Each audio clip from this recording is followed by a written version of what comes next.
Hope you're all keeping warm. I heard someone talking about there's 29 degrees in here, so I'm hoping everybody is ready for a cold beer or something afterwards. But just before we get to that, I want to tell you all a bit about Polimec and what we're doing. So, for those of you who've heard a bit about Polimec already, we're talking about doing a community-centered fundraising infrastructure for anyone that's actually building anything in Web3. So now people might think of like, hey, yeah, how does this work? What is it actually? When are you actually helping projects raising funds? What we are looking at it is sort of looking at it from the earliest possible way of a project raising funds all the way through their process of building until they're ready to hit the secondary market. So how we're looking at it is a bit of, let's call it a Kickstarter, so access to the very most interesting projects really, really early on and helping the founders actually get the product out. And all the way to like if someone have participated in sales on CoinList or something like that. But the problem with these protocols is a bit like, this is still a Web2 world.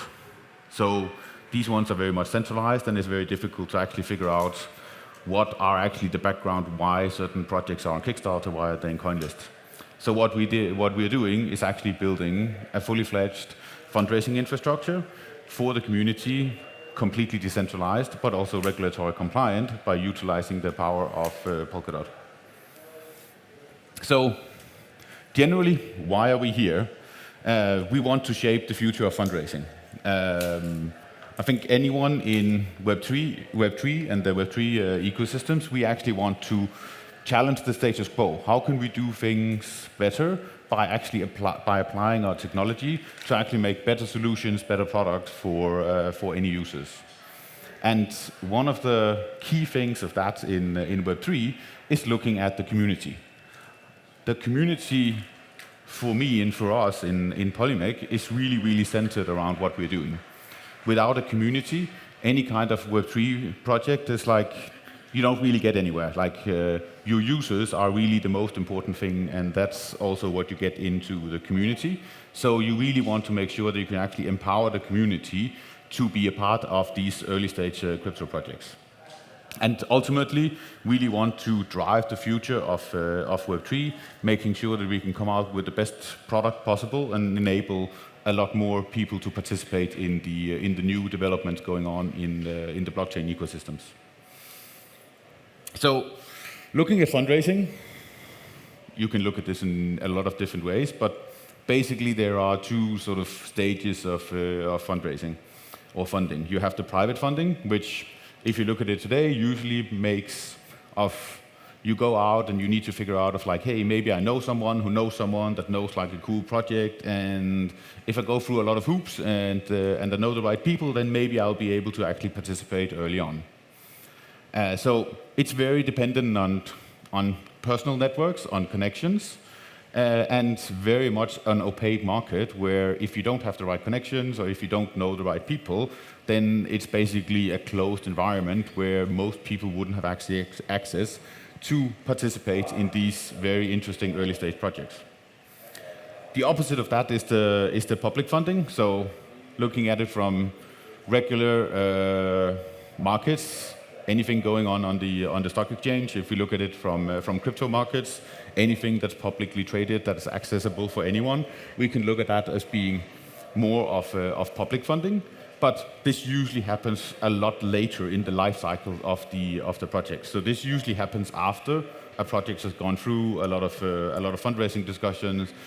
We had discussions, maybe a lot of venture capitalists or angels have invested in the project, but maybe not the community. So the community usually ends up getting in just before the project migrates from private funding to public funding. And obviously that also has something to do with how long can you actually get good info on the project. So we think we can actually solve a lot of these problems that we see today in the private funding market. And I think one of the biggest things is the cost and time inefficiencies. I think if anyone has been involved in fundraising for an early stage project, these are something that really, really takes a long time and a lot of effort. Of course, if you know someone that has a lot of money, sure, you get someone to invest and then you have a lot of money. But if you don't know that, then how do you go out? How do you actually approach the right people? And how much of your time developing your product goes into getting funds in so you can develop the product? So here, there's definitely efficiencies to be made and make sure that we can actually make it much more of an automated process. The next thing we're looking at is gatekeeping. So going back to the slide before, the private markets are difficult to get into. There's a lot of different interests there, and the ones who have access right now are really keen on keeping that and not allowing a lot of people to participate. And I think the promise of what we're actually doing in Web3 is opening that up to the broader community and actually making sure that there's no gatekeeping, but there's full information for everybody, and that there's no kind of information asymmetries in the market that allow someone to actually participate on better terms than anyone else. So we want to get rid of that and make sure that we can actually get rid of information asymmetries in the private markets and make it a much more fair playing field for anyone. And that goes again into the centralized flaws, like centralized projects. It's basically you trust the project, or you trust the platform that they're doing fundraising through. Like, you don't have the transparency of what actually goes on there. So looking at what we're building on chain is actually something that's really, really well positioned to actually take away these flaws that we see with the centralized approach, and again, the information asymmetry is that you don't necessarily know what are the things that goes on behind the scenes. And that's really sort of what blockchain and crypto is really, really well placed for, making sure that we can give everybody access to the same information at the same time in a fully transparent and open way. So this is really what we're looking at for Polimec. So, an example. This is a real example. Given it's a Web2 company because they started in 2009, they did 21 fundraising rounds. All the way from really, really early. I think the first one, they had a valuation of around, I think it was $2 or $3 million. But over the 21 rounds, they actually managed to raise 6.4 billion. Obviously, different valuations going on and valuations going up. And they ended up having 77 investors when they actually were done doing the private funding market and go out more into the public funding market. So, for a crypto project, 77 investors, it's probably okay. But for a proper community-based project, you want much more than 77 investors. You want thousands of holders of the token that you actually use for the utility to use whatever you're building. So 77 investors is not really going to cut it. And that still remains sort of fairly centralized and very gatekeeping. And also probably very, very expensive and very, very time inefficient for them to go out and do 21 fundraising rounds over 11 years. I'm not sure if anyone in here knows what this company actually is.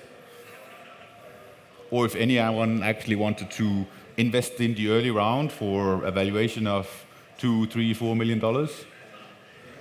I know I would have, because this is Airbnb. And 21 fundraising rounds.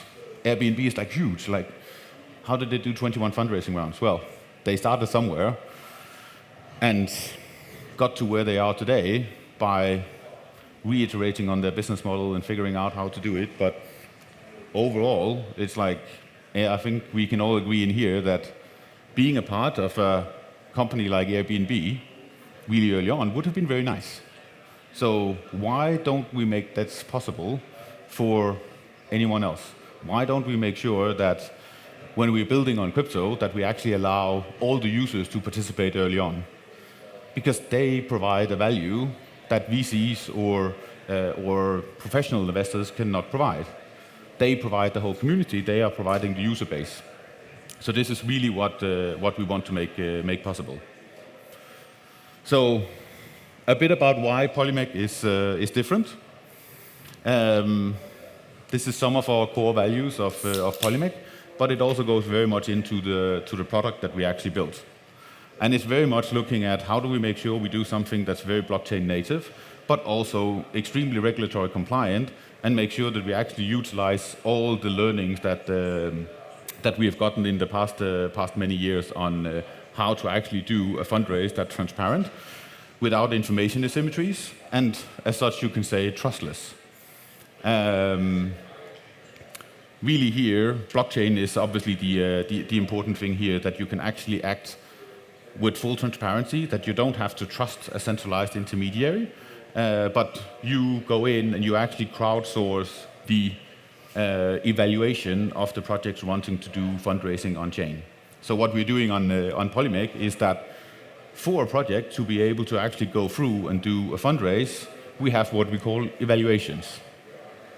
So evaluations is basically all of you. It's the community. If someone wants to raise funds over Polimec, the community needs to go in and actually do an evaluation of the project.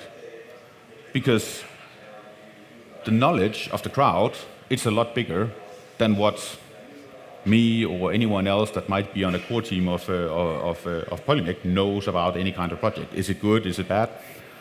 We really don't know. But actually crowdsourcing the information and getting much more information from different people with different angles about, hey, is this a good project or not? Compliance? Well, compliance, obviously, I think people will usually see compliance as a negative word. For me, I actually see it as a positive word, especially for crypto.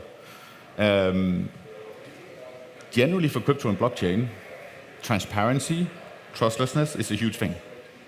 And that's also actually one of the things that we look at doing compliant things, of doing things that's actually okay to have out in the open. You're not doing things that you're not okay with actually telling your community about. But also, of course, there are certain things such as KYC and stuff that we actually have to adhere to. And this we can also do better. So I'm not sure if most of you have seen the presentation we did this morning together with Deloitte and KILT on the main stage, of how we're using verifiable credentials issued by Deloitte to make sure that we can actually enable KYC process, but we can enable KYC processes in a Web3 native way. So you can actually go in, you only show the data that you have to, and you only have to give the data to Deloitte in this case. You don't have to trust any kind of project that are raising funds of like, do I trust this new project with my passport details? Maybe not. But I can trust Deloitte, and then I can just show the information that is necessary to conduct the fundraise via the verifiable credential implemented on Polimec. And that goes again in the transparency and the accessibility. So for us, we don't want to be gatekeepers of who can participate. But of course, looking at how regulation works, there are certain ways of, I think a lot of people talk about investor protection. And it's also a part of, I think, what we saw in 2017 of a lot of ICOs, for the lack of better word of it, of basically just getting extremely high prices for a community that is very eager to get in. What we're doing in Polimec is that we have different ways of actually making sure that there is a proper way of actually managing risks for the different types of actors on Polimec, being institutionals, being professional investors, or being the community investor. But the major thing is that everyone actually can participate, and they can participate on equal terms. So accessibility, yeah, let's get away of the information asymmetry. Let's let everyone participate on similar terms. And that's how we sort of solve the issue of how do we do a compliant fundraise. So vision becomes reality. We have been building for quite some time now, and are getting very close to launching our product and allowing the first projects to fundraise over Polimec.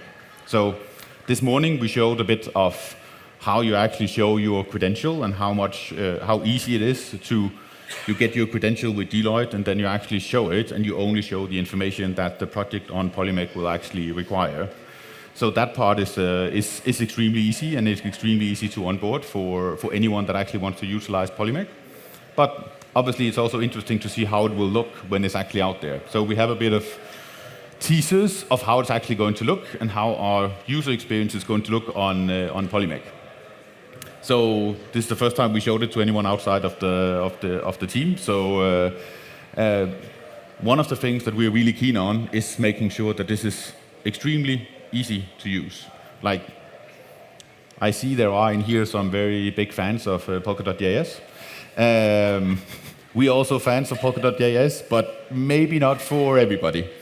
I think a lot of users would not really know what to do with Polkadot.js. It's great for doing a lot of stuff, but for easy access, probably not. So we are really looking at how do we actually make an easy user experience for anyone that actually participates, but make sure that it's very informative and compliant for anyone that is in. So we expect to do the first fundraisers at the end of 2023, and how it would look is something like this. Like, these ones are, well, currently not real projects, but who knows? A lot of things could happen in the next couple of months. But really a way of actually presenting all the different possibilities you have to support early stage projects and actually gaining their vision and be a very early supporter of that project. And obviously getting in on similar terms to VCs and institutionals, and make sure that you have done KYC, AML on everything, and that everything is regulatory compliant. So we talked about Deloitte, and we're getting really close to that one. And getting a credential is the first step of actually being able to participate on Polimec. Once you have a credential, then you're onboarded as a user, and if you scan the QR code, you have a possibility to sign up to our newsletter, and we can let you know as soon as you can get your credential with Deloitte. And there will be ways of actually utilizing and trying out the credential before we actually launch with the first fundraisers on Polimec. So it's just a matter of trying it out, figure out how does it work when you actually are combining blockchain projects with large enterprises to make an extremely easy use case for fundraising on chain. So we're getting close to the end, and we're getting close to beers outside. So some of the things that I'm really keen on is the vision of Web3. And some of these things that we've been talking about these 2 days is Polkadot infrastructure. There's been a lot of talk about Polkadot. I think Gav has had really huge talk about how he sees this going, and a lot of different projects building on the infrastructure. One of the key things on Polkadot is interoperability. But how do we utilize interoperability? How do we utilize the different chains in actually building exactly what they're good at, combining it to get a superior product at the end? And this is what we're really keen on really having the different parachains building what they're good at, and then the parachains working together to create the Internet of Blockchain. So the Internet of Blockchains is, in the end, the vision of Web3. So to round it off a bit, I think the vision of Web3, according to the Web3 Foundation, is that it's a truly decentralized and trustless internet where you own your own data, you own your own identity, and you own your own destiny. This is great, but what we see as well is that distributed ways of having all the users to own the different parts of the Web 3.0 versus today, where you have Google, Apple, Amazon being sort of the big owners of the internet. Why don't we spread out the ownership to all the users? And this is what Polimec is all about. We want to enable you to go out and actually be owners of a part of Web3. Owners or participants in the most exciting new products and new developments on Polkadot and beyond. So with that, I hope that all of you will go in and look at what we're doing on Polimec, and that you would join us on the way of really challenging the standards and make sure that we make Web3 a reality, and that we make Web3 a place where users are in control and users are where you also own a part of Web3 through Polimec. Thank you. Thank you so much, Kasper. Any question? No question? Okay. Yes? Oh, sorry.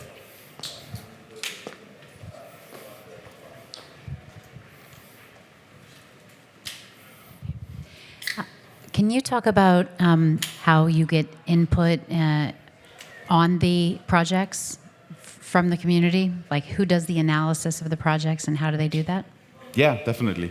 So any project that actually wants to utilize Polimec will have to upload all the documents they have about the project. So that place where they actually upload all the information, you can call it like a private data room, is accessible with anyone with a credential to access Polimec. So everybody has access to the data that the project use for their fundraise. So what the individual evaluators is doing is that they will go in and they will evaluate based on information from the project of saying, I want to raise $2 million for a valuation of 20 million. So then what the evaluators is doing say, is it reasonable that this project is good enough to raise 2 million for a valuation of 20 million? And they will actually put their Polimec tokens at stake to say, I believe as much in this, I can put in my analysis based on, if I'm a technical guy, I will put in analysis based on my technical understanding. If I'm more of a trading personality, I will put in more of the financial information of why I think it's a good idea. So all those evaluations will be put together and will be available for the community to go through to see if they also want to do an evaluation or if they actually want to participate in the fundraising rounds. And if the project is successful, you get rewarded in project tokens on the project you evaluated. If you get it wrong, we'll take away some of your Polimec tokens. So you really need to put your money where your mouth is, as you can say, sort of a bit more popular. Thank you so much, Kasper. Well, Thank you.